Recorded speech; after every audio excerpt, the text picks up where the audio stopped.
today with a much better than Panera cheddar broccoli soup. You see here in my ingredients, the most important thing you should notice is the block of cheese with the grater sitting on top. You must grate your own cheese for this recipe. If you use a bag of shredded cheese, I cannot relate to you.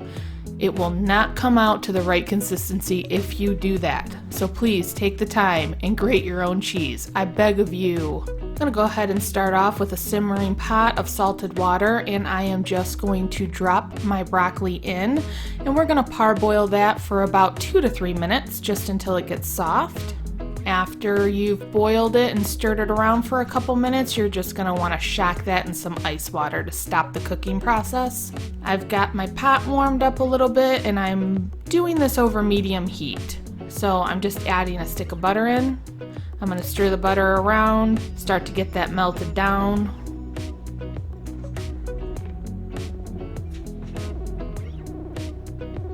So once the butter is melted down, I'm just going to toss in a chopped up onion. I'm going to stir those around and sweat those down for about 4 to 5 minutes. Tossing in a little salt for seasoning. You want to season each step of the way if possible. And when your onions are looking like this, you are going to want to go ahead and come in with your julienne carrots. And I'm going to also sweat the carrots down for maybe 3 to 5 minutes. Just to start to get those softened.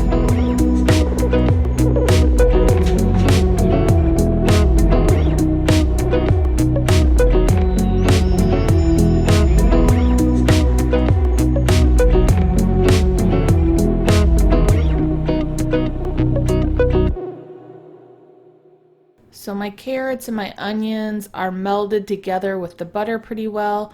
I'm going to come in with about a half a cup of flour, and we are going to start to make our roux. You are going to want to cook your flour for at least 3 minutes so you can kind of get the raw flour taste out of it, and it will also help when you add the cream and the chicken broth for your soup to remain silky smooth, and of course, that's what you want.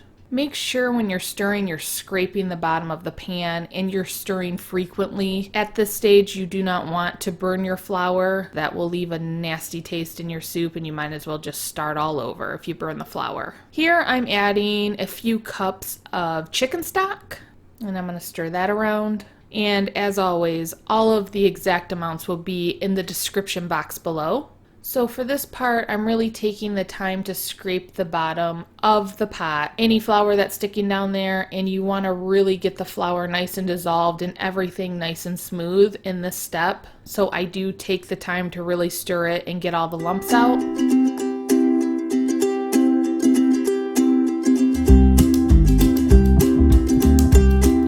I come in with my chopped garlic, and I'm also adding some dry mustard, and I went with some white pepper. You can use any kind of pepper you want, but I do like the little bit of heat that the white pepper and the dry mustard bring. And you can see how thick it's getting right here.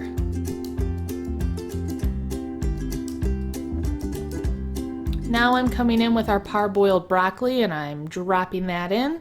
So right here we have it at a very soft simmer. Nothing of this recipe should ever be brought to a rolling boil. When you add the cream, you want it to just barely be bubbling. Otherwise, your cream will break apart like your childhood dreams that never came true. So after I got done adding the cream, I'm just going to go ahead and stir that around, and you can really see just how good this is looking, and we have not even added our cheeses yet.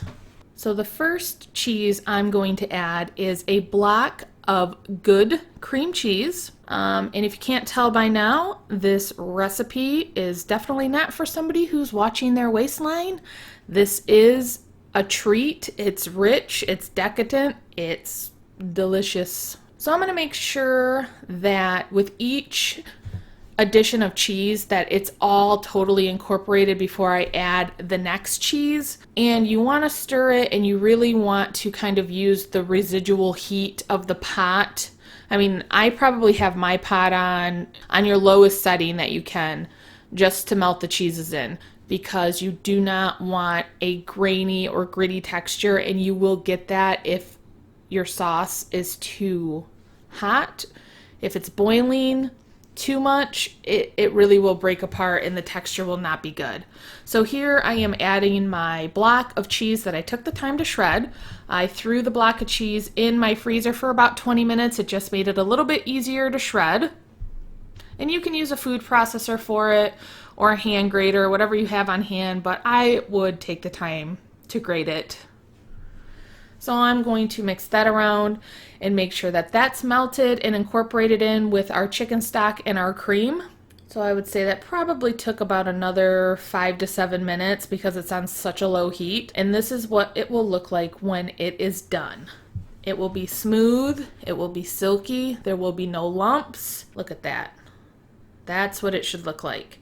And as it cools, it will thicken a bit. So after mine was done cooking, I decided to serve it up in a bread bowl, and here is the final product. Look at that goodness.